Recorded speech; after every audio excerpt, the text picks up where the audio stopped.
to the workers, and that's why the teacher has to come in and do what it has to do as directed by the chief personnel officer.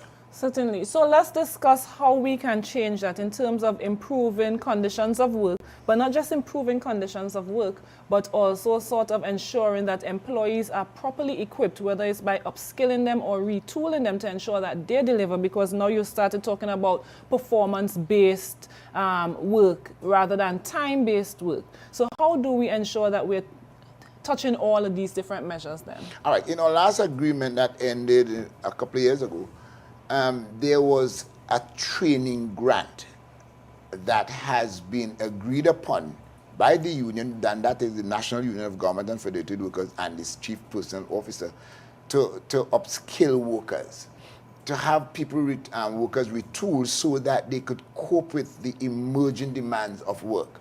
And that has been going on within the various divisions of the Tobago House of Assembly. More than that, one must understand the fact that within the labor market, we are pushing for people to even individually upgrade their skills in various areas. And we see people going on leave, upgrading their skills, coming back, working in the public sector or the private sector. And that has been ongoing for a couple of years. So to say that you will reduce the private, the public sector, yes, that may be so, but it must be done incrementally, as by attrition, as people retire, as people abandon, or what have we try to filter workers in different directions so that they could properly expedite their skills.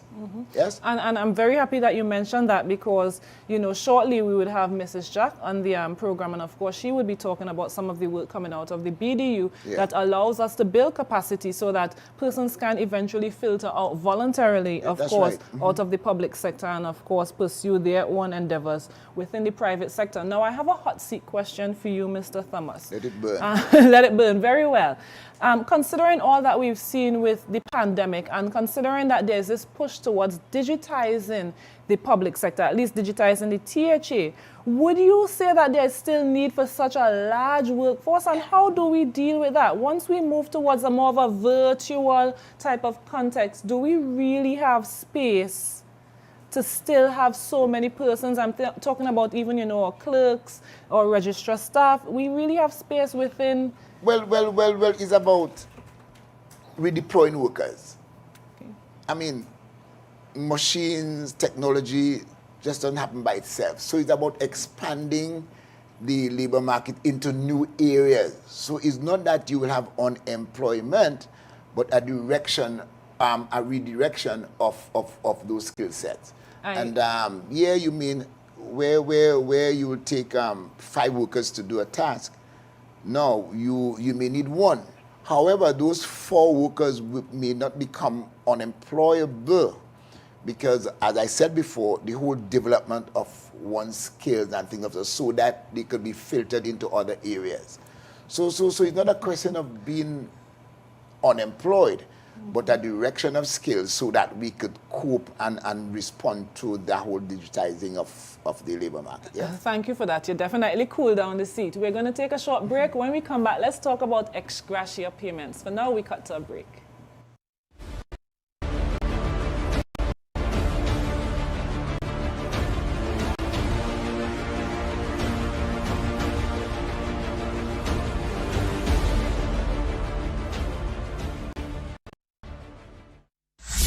Start your morning right with your daily dose of inspiration right here on Music and Entertainment Television, M&ETV.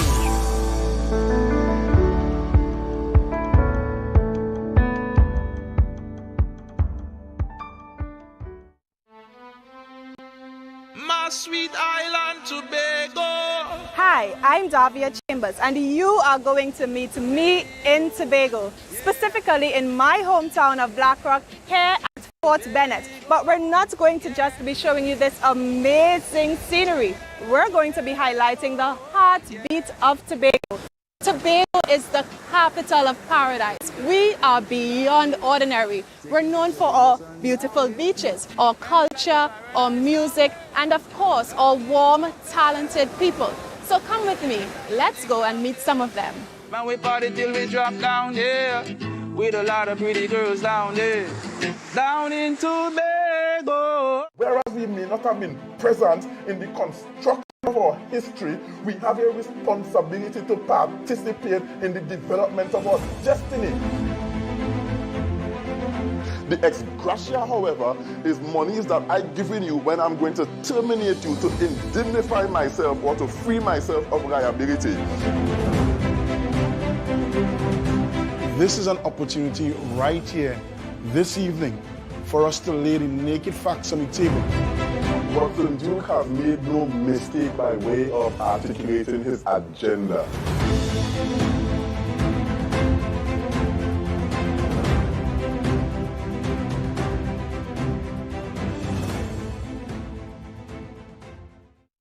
Here's how the P&M helped over 2,000 families with housing grants. 109 families benefited from our home improvement subsidy, which provided grants for 50% of home improvement costs up to $20,000. P&M, we getting it done. We building it up. Over 400 families realized their dream of home ownership through a beneficiary-owned land program, which assisted families with $50,000. We getting it done. P&M, we building it up. P&M.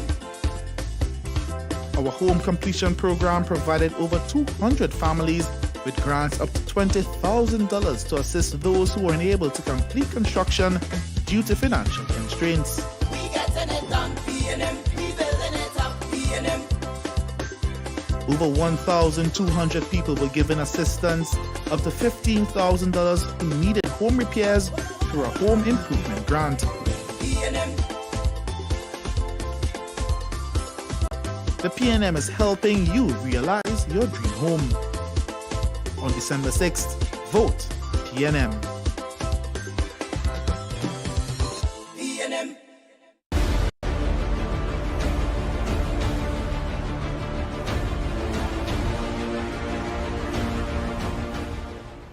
Welcome back to the Hot Seat with Mel. I'm here with Mr. Kenneth Punchin Thomas, and we're discussing public sector employment within the THA. Now, Mr. Thomas, before the break, I would have asked you about this ex gratia payment that has been offered to employees before Christmas, of all things, you know.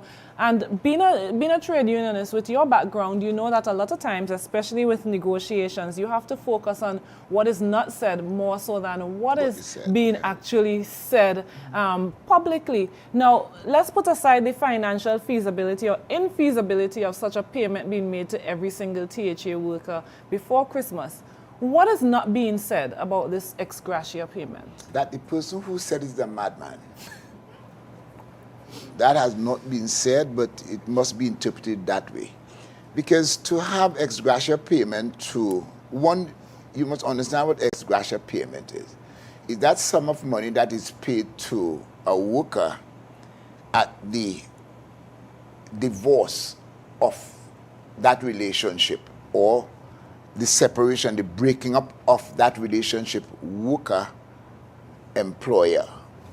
So that the leader of the PDP would have intimated that every worker will be paid a ex gratia payment. It means that every worker will sever their relationship with the employer. And sometimes you wonder, I mean, how is that possible? How is that possible, one? And what a major threat to the working population in Tobago, because you see, you have to follow the narrative. First, the THA is employing too many people. Second, they will, what word he used, but it means to enroll the THA workers into the private sector. And then you're hearing about that ex gratia payment that will be paid to workers. And I said before, no sensible person is going to accede to that. once you're employed, and I want to say it out loud and clear, workers need to take note of the narrative that is coming from the other side. And as I said before, your work is in danger. And ex gratia payment simply means that we sever in the relationship, we're breaking up, so we're paying you off some money, and you paddle on your own after that. Certainly, because I know in the legal fraternity, when we start talking about ex gratia payments, that's usually when an employer make the payment without admitting to any liability for any after, sort of... that's your final, So, but yeah, that's it's it, that's a settlement. divorce. I'm I not done liable, with you you can't got, take that's me right. to court, and that There's has an been agreement done. that says, listen, we're going to pay this amount, and note he did not say a bonus.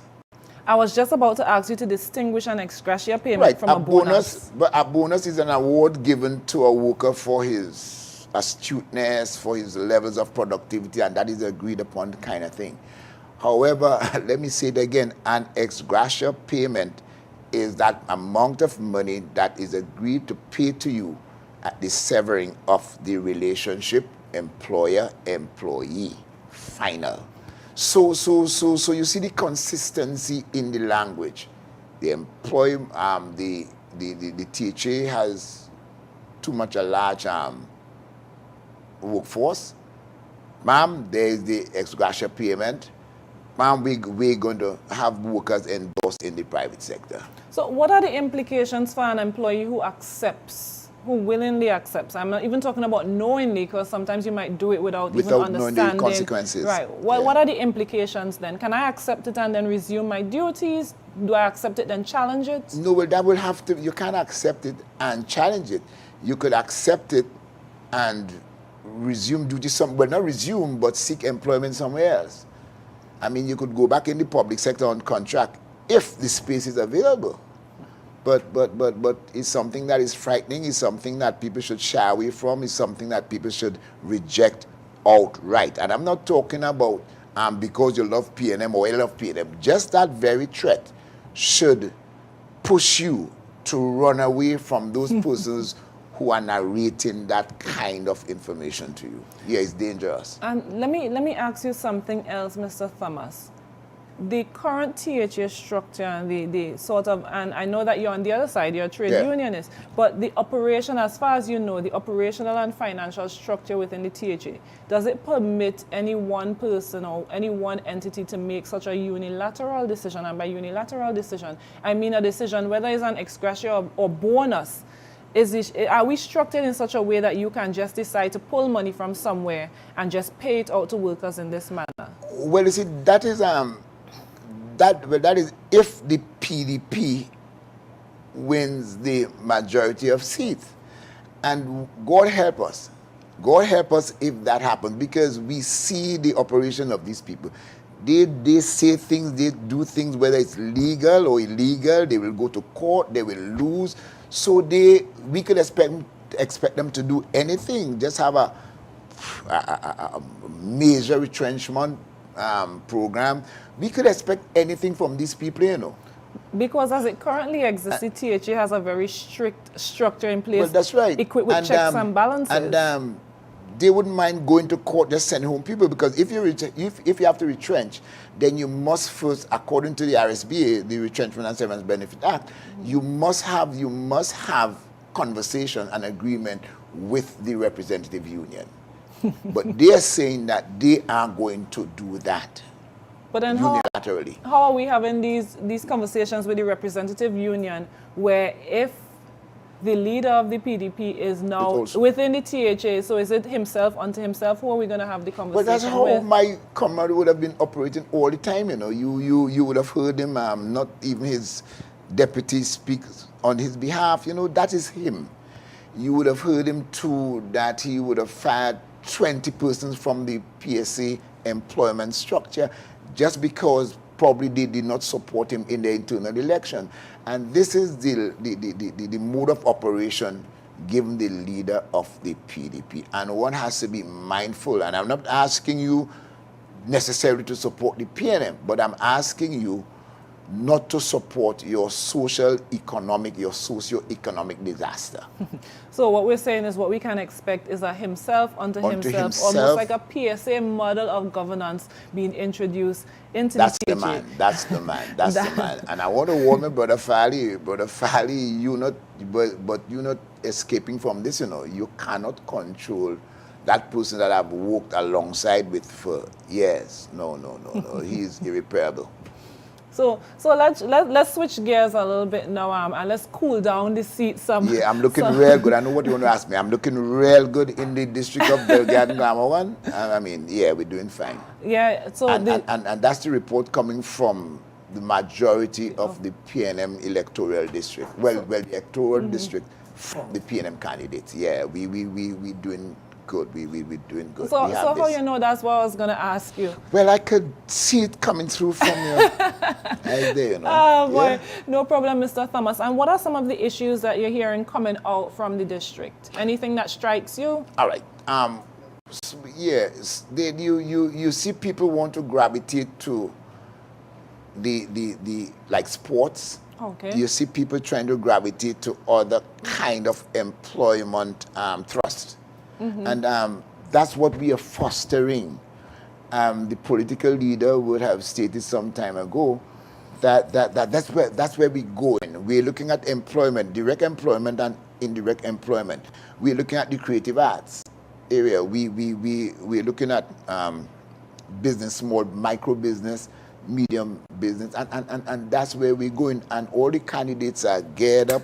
We're ready. We're in with the idea, and we're ready to govern this place for the next 4 years. All right, so we have some very good news for your constituents then, because of course we have Mrs. Jack who will be coming on right after the break to discuss with us some of the BDU grants, some of the capacity building and training. Man, I'm telling you, in my walkabout, I'm hearing people singing praise to Miss Jack. You know, because some of those plans are already, people are having money in their pocket and pushing on with their small business and all that. Thanks, Miss Jack. Of course, Yes. and of course you'll have the opportunity to continue to facilitate that once you become the area representative. When I become the... when you become the Yes. representative. So thank you so much, Mr. Thomas, for being here this morning in the hot seat and for taking the hot seat questions in stride. All the best to you on the Right, election it was a campaign. burning experience and I enjoyed it. All right, definitely. It was a pleasure to have you God here. bless you. And see you on December God 7th. bless you. God bless you, Trinidad and Tobago. God bless you, Tobago. All right, so we cut Bye-bye. for a short break. When we come back, we talk about the Division of Community Development and some of the work we've seen coming out from there.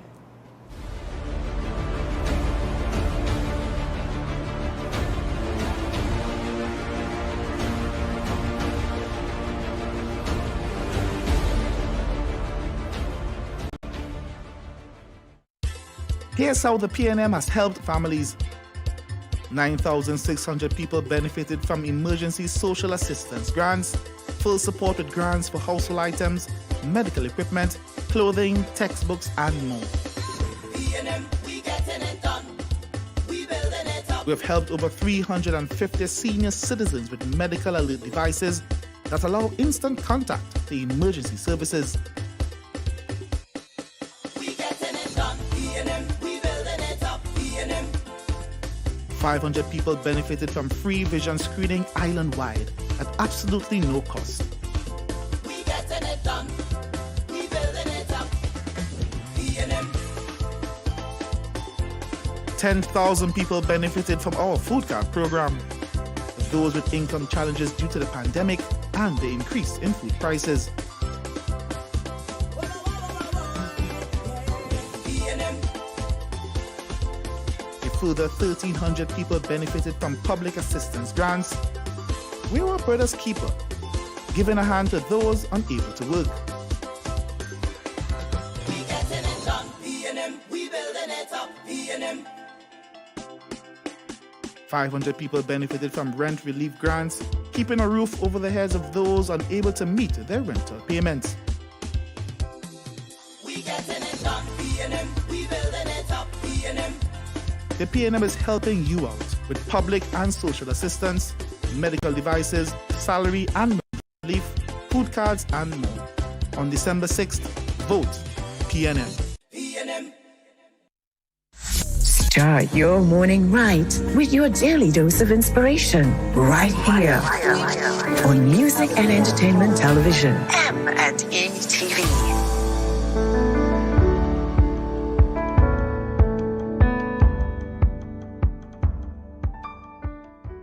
Whereas we may not have been present in the construction of our history, we have a responsibility to participate in the development of our destiny.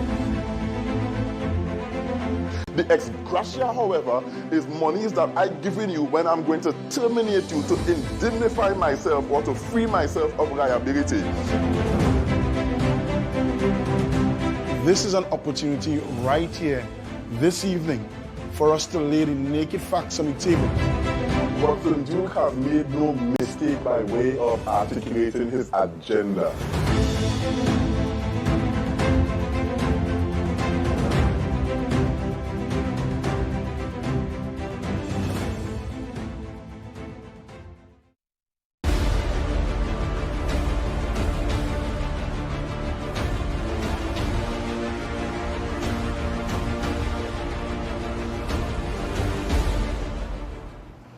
Welcome back to the Hot Seat with Mel. Before the break, we discussed public sector employment within the THA, and of course, complementing such a discussion is capacity building within our communities and among our individuals to ensure that we have a well-trained, a well-capable population here on the island who are able to transition, whether it's within the public sector or outside of the public sector, into private practice. Joining me on the set this morning in the hot seat is the very beautiful, very articulate, and quite lovely Mrs. Marceline Melville Jack.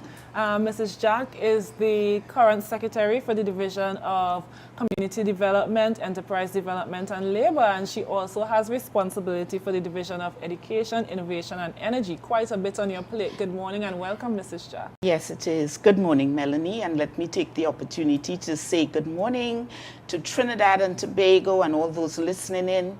Happy Thanksgiving Day to all my friends and family in the United States. Every day is a day to give thanks. Special shout out to my young, energetic campaign team who are listening, and to the residents of Scarborough, Mount Grace. Good morning.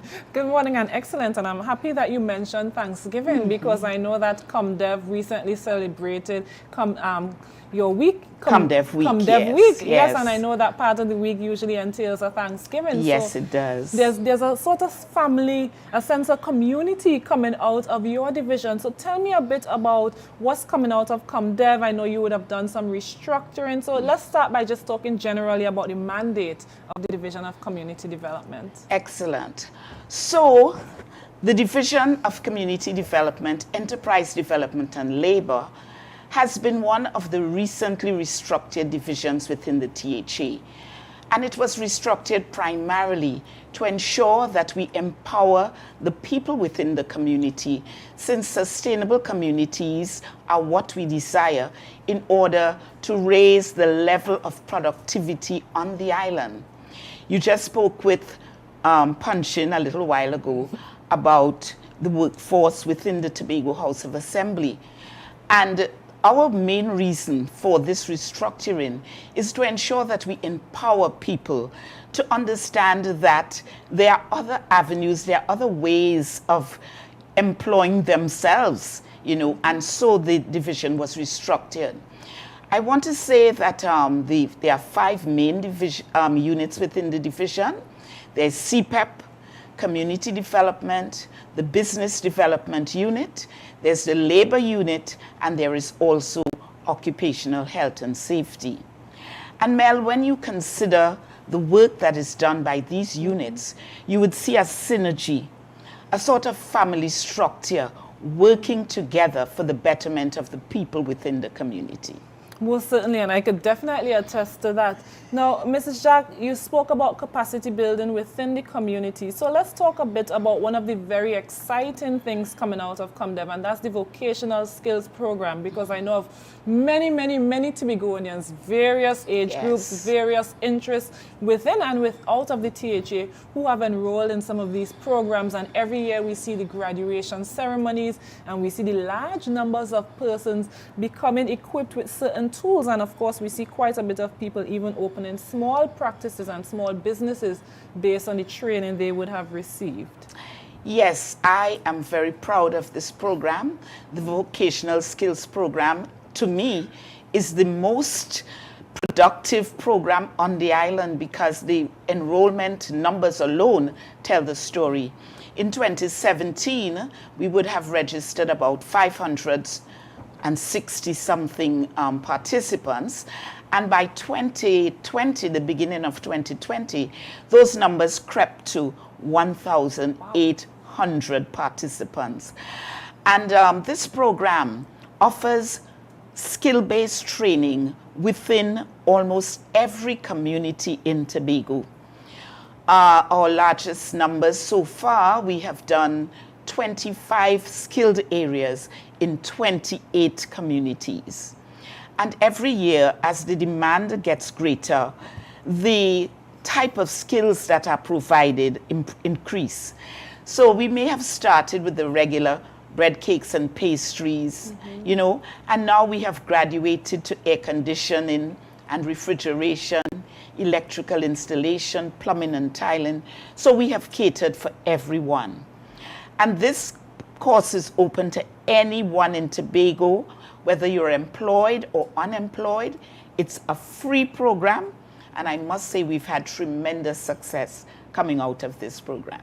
And I must say congratulations to you and the team, because I Yes. don't know where else you could go and learn air condition technician and, you know, come up with that skill free of charge, you know. So definitely some amazing work. I didn't even realize that it had grown to such large numbers. Now, Mrs. Jack, tell me what has been happening during this period of the pandemic, because I know usually, traditionally, classes would have been done face-to-face. Exactly. How have you been navigating the pandemic and still being able to reach these large numbers of persons? Excellent.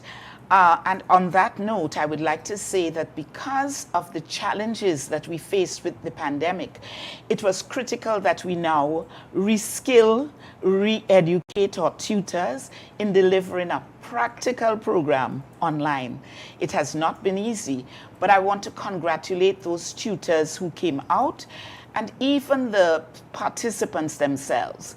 Obviously, our numbers were reduced because of that. So this year we graduated just over 350 participants.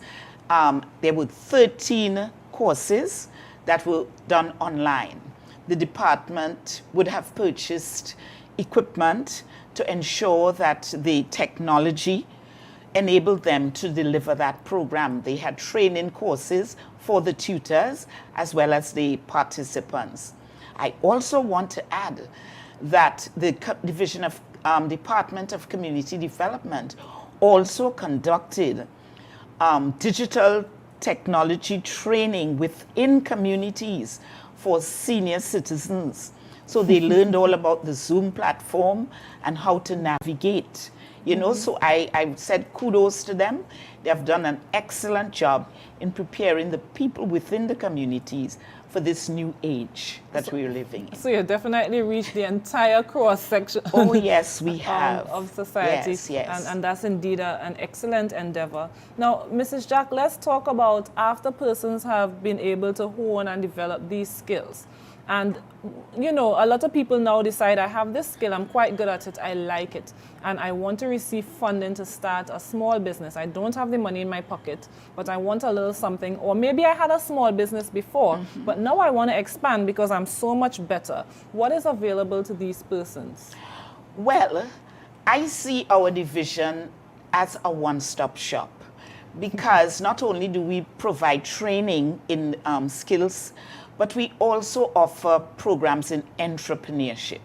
So those persons who have a passion for the skill that they have just acquired, they are able to enjoy the training within the entrepreneurship program, and then they graduate almost seamlessly into the business development programs that are available. There are grants and loans program available, but before they even get to there, that training that is required, you know, the bookkeeping and all these things, they acquire that through the vocational skills program.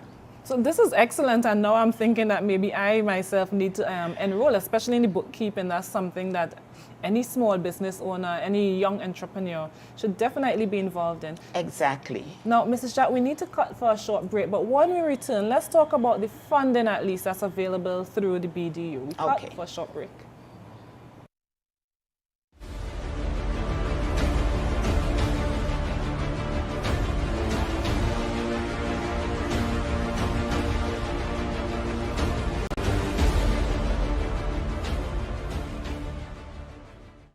Well, more workers have been sent home, but it's coming from the quarter which fights against terminations, dismissals, and the like. Here's more.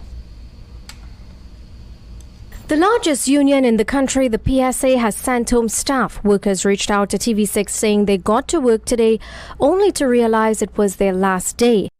Employees of the PSA's media center have received letters titled Termination of Services. Today, the PSA's executive would have made a decision to send home 20 of its office staff.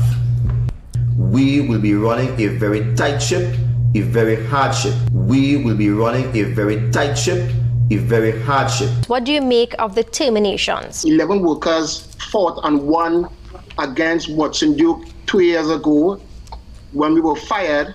We believe that he always had it in for us. So this is something we knew was coming when he won, or if he had won the election. We believe that he always had it in for us. So this is something we knew was coming when he won, or if he had won the election when he won. Yes, we knew this was coming. It's something in making that he's planning something bigger. The Progressive Democratic Patriots will ensure that all government workers before December 25th receive an ex-gratia payment. Really? We mean that. Teaching workforce is too large. That's a problem. Approximately 67% of Tobago's labor force is employed in government and government-related activities. So we have this crisis of everybody working for government. Every employee in Tobago, I call upon you tonight to listen.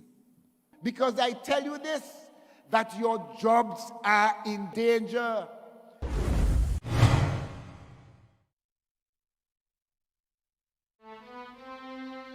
My sweet island Tobago. Hi, I'm Davia Chambers, and you are going to meet me in Tobago, specifically in my hometown of Black Rock, here at Fort Bennett. But we're not going to just be showing you this amazing scenery. We're going to be highlighting the heartbeat of Tobago. Tobago is the capital of paradise. We are beyond ordinary. We're known for our beautiful beaches, our culture, our music, and of course, our warm, talented people. So come with me. Let's go and meet some of them. Man, we party till we drop down here, with a lot of pretty girls down there, down in Tobago.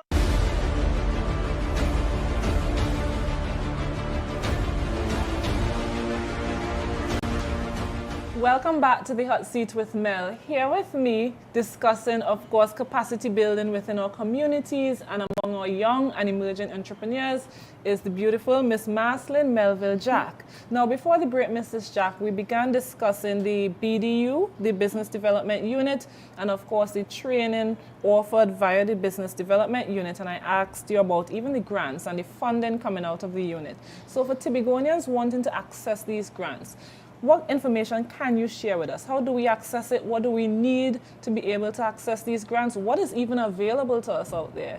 Okay. Thank you so much, Melanie.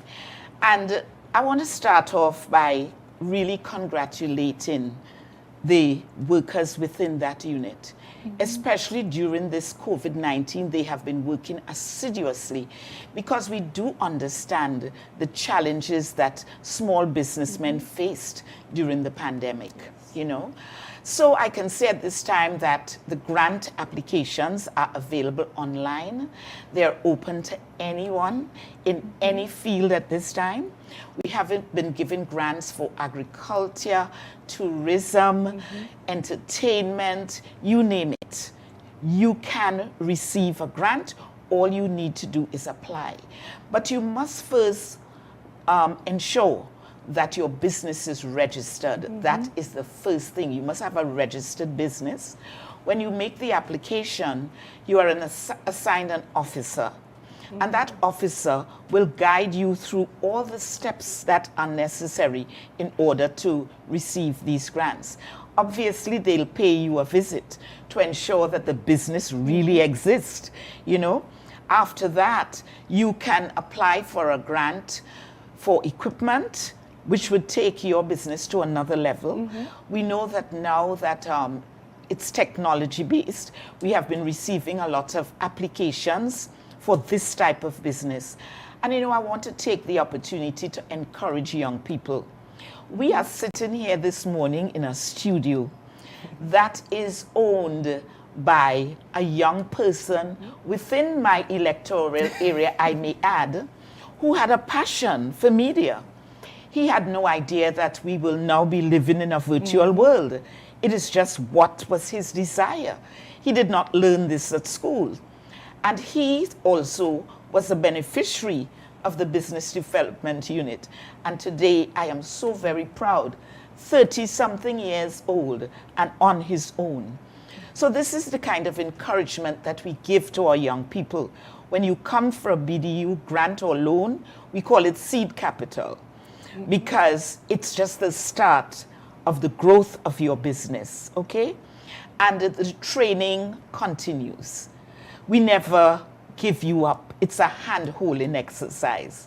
So from the start to finish, you can be assured of support from the division. Definitely, and I can attest actually to how helpful the officers are, because I've been in the position where I've assisted persons with completing the grant application. I know that the officers, they literally reach out and they guide you every single step of the application process until they have successfully secured the grant for you. So for Tobagonians just starting off or who might need to expand, it's just a matter of having your documents organized and of course accessing the application form from online. And I'm so happy that you mentioned that this very studio would have been, one of the many successful outcomes from the BDU. Yes, and we've had so many successes. I want to add too that not only do we provide you with the training, but because we are now involved with Export TT, we take you on trade shows.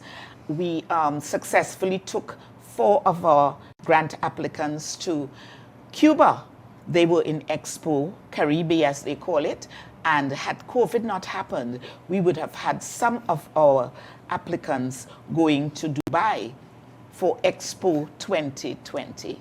My goodness, so definitely some amazing things coming out of the BDU, and I must say congratulations again to you and to the team, and of course encourage hardworking staff, and of course to encourage Tobagonians to take advantage of this opportunity. The grants have been available for quite some time now. We have seen the success stories, and these grants remain available. And I imagine as Tobagonians shift to more towards private sector development and towards entrepreneurship, we would see the program even being expanded to accommodate more young and emerging Tobagonian entrepreneurs. Now, Mrs. Jack, let's also discuss, I want to talk a little bit about the CPEP program, because you mentioned that the division is also broken up into CPEP. So tell us what has been happening with CPEP. I know it's something that's been around on the island for some time. Any new developments, anything that we should look out for coming? Well, I want to start off by saying that CPEP has been, I would want to say, misdiagnosed, misaligned. They do not just paint stones. I want to say that the CPEP team is one of the hardest working teams in the division. They are responsible for ensuring that community spaces remain clean, attractive. They do brush cutting. They also responsible for senior citizens' homes, and not all senior citizens. Those senior citizens who may have no support and they're on their own. These CPEP teams would go into their homes and ensure that their yards are well kept. In addition, CPEP is involved in agriculture. They have gardens in every team has a garden, a kitchen garden, and the produce from these gardens are given to persons within the communities. You know, and I find that to be very commendable. They also involved in bake sales, and at the end of the year, when it's Christmas time, they take packages from their gardens and what they had made to members of the community. And training within CPEP has happened and will continue. They are trained in landscaping and even in a vocational skills program. So very soon, they graduate out of this program into their own businesses. And we have some success stories there as well. So this is excellent to actually hear the upskilling and, of course, the provision of tools for persons employed in the CPEP program. Now, you mentioned something that I found to be very interesting, and I am aware of the kitchen garden. Yes. I've yet to eat something from there, but I'm hoping very soon to be able to get something. But you mentioned the maintenance of homes for elderly citizens who do not have the support. And for persons wanting to access that on behalf of maybe somebody in their community, how do they access this service? Okay, so they can call the Division of Community Development, which is 639-4818, and they will be transferred to the CPEP unit. We have a very able coordinator in the person of young Miss Janelle Berkeley. She's doing an excellent job, and she would arrange for that to happen. Because as I said, we have teams in 12 areas across the island. Excellent. And then you also mentioned that the CPEP workers are usually, the CPEP program is also responsible for the maintenance and upkeep of community facilities. Yes. So let's discuss these community facilities, their uses, access to the facilities, and that sort of stuff. Can you tell us a bit more about the multi-purpose facilities throughout the various villages in Tobago? Because I know almost every village seems almost to have everyone. one. And some are clamoring for more. You know, and it's important for us to note in Tobago, we take development for granted. But in Tobago, we have more community facilities per capita than any other country or island in the Caribbean, even Trinidad, you know. And this was done in an attempt to bring services to the communities. And we have built over the years 12 multi-purpose facilities. And these multi-purpose facilities are equipped with computers. And these computers are there for the use of persons in the community who may not have access to a computer at this time. Now, we know we were closed for a while because of COVID, but we have since reopened. So some of the community centers are owned by, well, they are managed by the village councils, but the multi-purpose facilities are managed by coordinators. And I think it's important for the people of Tobago to know that the management by coordinators does not mean that we have taken away control from the community. What it does mean is that it provides access for every group, every member of the community to use that facility. So, Mr. Jacques, actually, you managed to evade my hot seat question because you touched on it. I was going to ask you about the uses and access, especially considering that we are in a pandemic and persons may not have access to computers, or sometimes the internet isn't as great as it should be at homes. But you have evaded that question by mentioning that these persons can now come to the community centers and they're able to still complete whatever business or schooling that they need to via the multi-purpose facilities. Now, in terms of getting in contact with the coordinators, let's say that I need to host a health fair, a homework club, how do I do that? Well, I will say that the multi-purpose coordinators, their names and numbers are on our Facebook page. But if that fails, I want to let you know that you can call the division again, 639-4818, and ask to be put on to the Community Development Unit. Able-bodied Miss Michelle Burris is our coordinator, and she will give you all the information you need to get on to those coordinators. Certainly. Thank you so much. And Mrs. Jack, I must say thank you for taking the time out. I know that you have a lot on your plate, but it was definitely nice having this discussion with you. Yes. And of course, congratulations once again to you and your team for all the hard work that you have been doing via the division. It's definitely commendable. Yes. It's definitely promising. And I know as a young Tobagonian, I am very, very excited to see what is to come. Amen. All right. Thank you too. All right. Thank you to all of viewers for joining us here on the hot seat. And of course, stay tuned for yet another exciting program tomorrow, same place, same time on the hot seat with Mel.